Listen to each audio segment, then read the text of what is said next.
नमस्कार, आप देख रहे हैं बिस्तक। मैं हूं रजत देवगन। पहले देखते हैं ग्लोबल बाजारों से संकेत। आज भारतीय बाजारों की शुरुआत कैसे रह सकती है और कौन सी बड़ी खबरें हैं स्टॉक स्पेसिफिक। तो सबसे पहले ग्लोबल बाजार। कल अमेरिकन मार्केट्स में 0.7% से 2% की तेजी बनती हुई नजर आई। नैस्डैक 2% चढ़ा था। डाउ जोन्स में 0.7% का उछाल देखने को मिला। हालांकि वहां पर जो ब्याज दरें हैं वो 2.4% पे पहुंच गई है 10 साल की बॉन्ड यील्ड। लेकिन फिर भी कल अमेरिकन मार्केट्स और यूरोपियन मार्केट्स दोनों ही तेजी के साथ हुए थे बंद।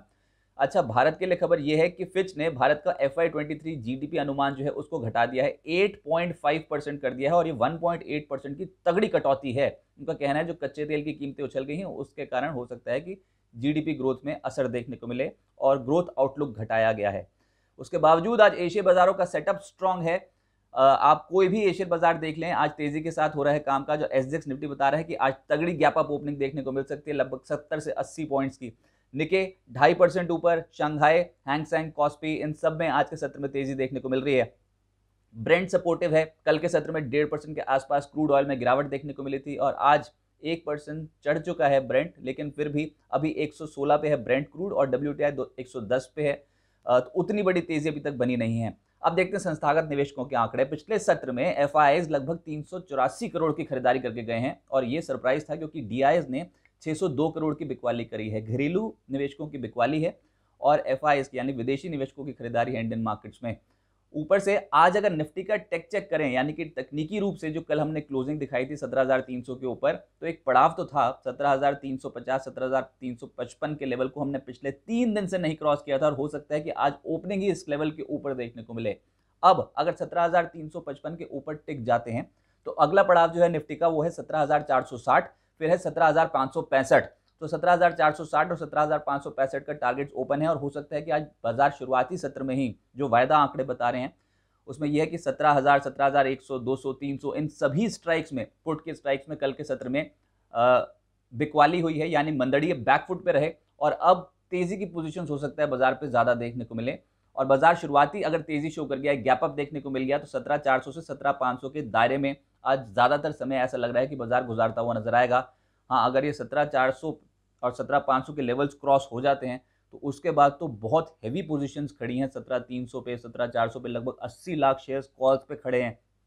तो ये अगर बैकफुट पे आ गए ट्रेडर्स, कॉल राइटर्स अगर बैकफुट पे आ गए तो हो सकता है कि यहाँ पर और तेजी के सौदे बनते हुए नजर आए। लेकिन अभी के हिसाब से आप टारगेट्स नोट कर लीजिए 17,460 और 17,565। तो अभी तक जो चर्चा है उसमें ग्लोबल संकेत पॉजिटिव, FIIs का रुख पॉजिटिव हुआ है बहुत समय बाद, कोई बहुत बड़ी तेजी नहीं, लेकिन हाँ फिर भी 300 करोड़ से ज्यादा की खरीदारी कल के सत्र में हुई।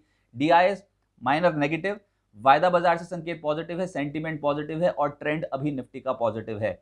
आज की बड़ी खबरें, सबसे पहले OMCs, ऑयल मार्केटिंग कंपनीज फिर से हरकत में रहेंगी। HPCL, BPCL, IOC पे नजर रखें क्योंकि लगातार दूसरे दिन पेट्रोल और डीजल की कीमतों में इजाफा हुआ है। 80 पैसे प्रति लीटर कल भी बढ़ी थी और 80 पैसे प्रति लीटर अब आज भी पेट्रोल और डीजल की कीमतें बढ़ी हैं। BPCL पे एक और खबर ये कि कंपनी के निजीकरण प्रक्रिया के दूसरे चरण में सरकार को बड़ी कंपनियों से बोलियां बहुत ज्यादा मिली हैं, ऐसा सरकार ने बोला है। और एक गुजरात गैस भी है जिन्होंने CNG के दाम बढ़ा दिए हैं, 3 रुपए प्रति किलो की बढ़ोतरी CNG की कीमतों में कर दी है गुजरात में, एक उसका असर भी आ सकता है। तो ऑयल स्टॉक्स पे, ऑयल एंड गैस स्टॉक्स पे नजर रहेगी। दूसरा बड़ा तबका जो आज रहेगा सेक्टर वो है डिफेंस। डिफेंस कंपनियों पे नजर रखें क्योंकि डिफेंस एक्विजिशन काउंसिल ने रक्षा उपकरण खरीद के लिए 8,357 करोड़ का एलोकेशन किया है और ये ज्यादा रक्षा उपकरण खरीदे जाएंगे ये घरेलू कंपनियों से खरीदे जाएंगे। इंपोर्ट पे डिपेंडेंसी कम कर रही है सरकार, घरेलू कंपनियों पे को बढ़ावा दे रही है। तो पारस डिफेंस, HAL, BEL, ये कुछ ऐसे स्टॉक्स हैं जो आज फोकस में रहने वाले हैं। इंडियन होटल्स QIP आज से खुला है। 2,000 करोड़ QIP के जरिए कंपनी जुटाने की योजना बनाए हुए है और आज से खुल गया है QIP। फ्लोर प्राइस 203 रुपये 48 पैसे प्रति शेयर का तय किया गया है और अब जो फाइनल प्राइस होगा वो 25 मार्च को बोर्ड बैठक होगी जिसमें QIP का फाइनल प्राइस और एलोकेशन तय किया जाएगा।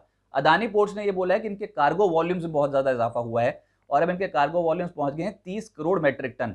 2025 तक टारगेट यह है कि 50 करोड़ मेट्रिक टन का cargo volume Adani ports generate करना चाहता है। IRB इंफ्रा एक और स्टॉक जिसमें फरवरी में ग्रॉस टोल रेवेन्यू जो 17% बढ़कर 227 करोड़ रुपए कंपनी ने दर्ज किए। सालाना आधार पर 17% की बढ़ोतरी देखने को मिली है टोल रेवेन्यू में। पॉजिटिव खबर IRB इंफ्रा के लिए। एशियन पेंट्स के प्रमोटर ने अपना स्टेक बढ़ाया है। इनके जो प्रमोटर हैं नेहल अभय वकील, उन्होंने 0.32% जो इनका हिस्सा था उसको बढ़ाकर 1.32% कर दिया है।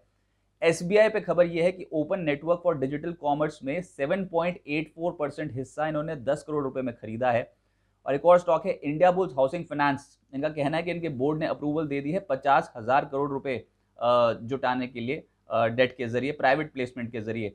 इसके अलावा HCL टेक्नोलॉजीज फोकस में इसलिए क्योंकि न्योरेस के साथ मैक्सिको समेत कई देशों में IT सर्विसेज प्रोवाइड करने के लिए HCL टेक और नोरेस के बीच में करार हुआ है। GMR इंफ्रा आज सुर्खियों में इसलिए है क्योंकि GPUIL यानी कि GMR power and urban infra limited की आज NSE और BSE पे लिस्टिंग हो रही है। पहले ये स्टॉक टी कैटेगरी में 10 दिन तक लिस्ट होगा, उसके बाद इसकी कैटेगरी चेंज होगी, लेकिन GMR इंफ्रा आज फोकस में रहने वाला है। इनकी ग्रुप की सब्सिडी कंपनी जो है वो आज लिस्ट होने जा रही है, जो कि नॉन एयरपोर्ट कारोबार में ही आपको बता दूं। ब्रिगेड एंटरप्राइजेस, इनका कहना है कि बेंगलुरु में एक रेजिडेंशियल प्रोजेक्ट है, अब 66 एकड़ का ये रेजिडेंशियल प्रोजेक्ट है जिसमें प्लॉटेड डेवलपमेंट सेगमेंट में ये उतरने जा रहे हैं। ये इनका पहला प्लॉटेड डेवलपमेंट प्रोजेक्ट है। तो ये ब्रिगेड एंटरप्राइजेस के लिए एक अच्छी खबर। वो कह रहे हैं कि 1200 और 2400 स्क्वायर फीट के प्लॉट्स का डेवलपमेंट करके उसको बेचेंगे। रेल टेल कंपनी फोकस में इसलिए क्योंकि रेल विकास निगम लिमिटेड यानी कि RVNL से इनको एक वर्क ऑर्डर मिला है, जिसकी जो कीमत बताई जा रही है वो है 11 करोड़ 57 लाख रुपए। तो आज रेल टेल का स्टॉक जो है वो फोकस में रहेगा। और TCS तो फोकस में इसलिए भी है, आज TCS का बायबैक बहुत ज़बरदस्त रिस्पॉन्स मिला, 18,000 करोड़ रुपए का बायबैक है और कल के आंकड़े देखें तो लगभग 4.5 गुना ओवर सब्सक्राइब हो चुका है। तो आज TCS के बायबैक का आखिरी दिन है। ब्रोकिंग हाउसेस की रिपोर्ट्स, जिसमें आज एक अच्छी रिपोर्ट है HUL पे। जेफरीज बाय रेटिंग बरकरार रखी हुई है, उसमें 2520 का लक्ष्य दे रहे हैं हिंदुस्तान यूनिलीवर पे। हालांकि कंसर्न्स उन्होंने गिनवा दिए, महंगाई, मार्जिन प्रेशर, लेकिन जो टारगेट है वो मौजूदा प्राइस से ऊपर का है, तो इस पर नजर रखें। और दूसरा है जेफरीज के ग्लैंड फार्मा पे रिपोर्ट है। उनका कहना है ग्लैंड फार्मा सेक्टर की उनकी टॉप पिक है, बाय रेटिंग है ग्लैंड फार्मा पे, 4578 का लक्ष्य दे रहे हैं। IMS सालाना 20 से 25% की ग्रोथ वो समझ रहे हैं कि इस कंपनी के लिए हो सकती है। ये रिपोर्ट भी अच्छी। Bank of America securities Glenmark पे उन्होंने एक रिपोर्ट निकाली है जिसमें उन्होंने कवरेज शुरू की है खरीदारी की रेटिंग के साथ, 665 रुपए का टारगेट। और बैंक ऑफ अमेरिका सिक्योरिटीज की एक डेविस लैब्स में रिपोर्ट आई है, 4550 रुपए का लक्ष्य है, न्यूट्रल रेटिंग के साथ उन्होंने कवरेज शुरू करी है। सिटी की कार्बोरंडम यूनिवर्सल पे एक रिपोर्ट है जिसमें बाय रेटिंग बरकरार रखी है, लक्ष्य घटाकर उन्होंने 915 कर दिया है। उनका कहना है कि FY23 और FY24 के लिए अनुमानित EPS जो है उसमें 14% से 15% की कटौती उन्होंने कार्बोरंडम यूनिवर्सल के लिए की है। तो सिटी की एक नेगेटिव रिपोर्ट है कार्बोरंडम यूनिवर्सल पे, लेकिन बाय रेटिंग उन्होंने अभी भी बरकरार रखी है, टारगेट्स को घटा दिया गया है। तो ये इंपॉर्टेंट ब्रोकिंग हाउसेस रिपोर्ट्स और टॉप खबरें हर स्टॉक पे आपको रोज 20 तक पे मिलेंगी।